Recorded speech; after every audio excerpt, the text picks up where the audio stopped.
Tingnan natin. Gayin mo nga. Nga, galawin mo nga. Ay, ito. Yan o. Yan. Di ba may dala kang pin, sir? Patingin nga, sir. Ito yung dahilan ng lagutok niya kapag ka dumadaan sa mga magagaspang na kalsada.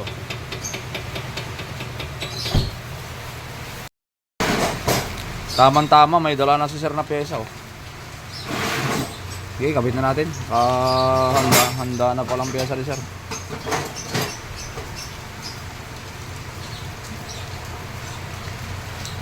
Pit na. Okay. Mas testing natin pagkatapos ikabit. Patingin nga to. Eto.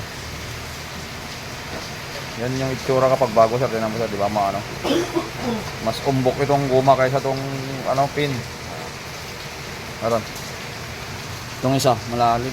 Ayan, malalim na.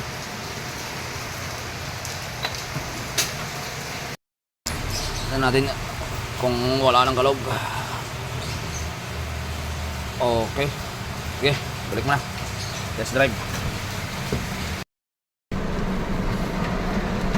Testing tayo mga kaboks. Inaabot na kami ng malakas na ulan, no? Pero sabi naman ni sir, kahit malakas yung ulan, maririnig niya yung yung dating ingay kung sakaling mayroon pa, dahil talagang malakas na. Kaya lang pag test drive natin kanina kasi hindi na makuha sa video, kaya hindi ko na binidyoan nung hindi pa namin nagagawa. Dito tayo. Bilisan ko lang.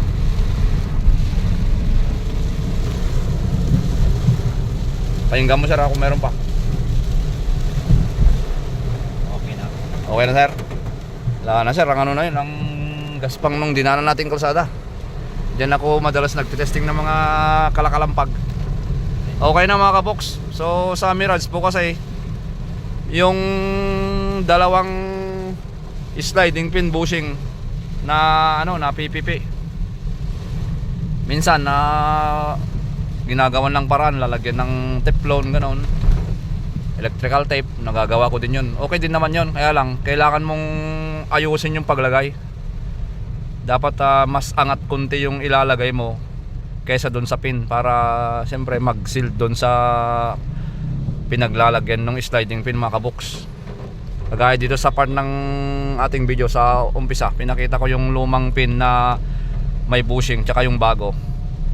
Mas umbok talaga yung bago, siyempre bago po siya, mas makapal pa. Pero sa katagalan po kasi talagang ganun ang problema nito, napipit-pit, sir. Alam mo na susunod, sir.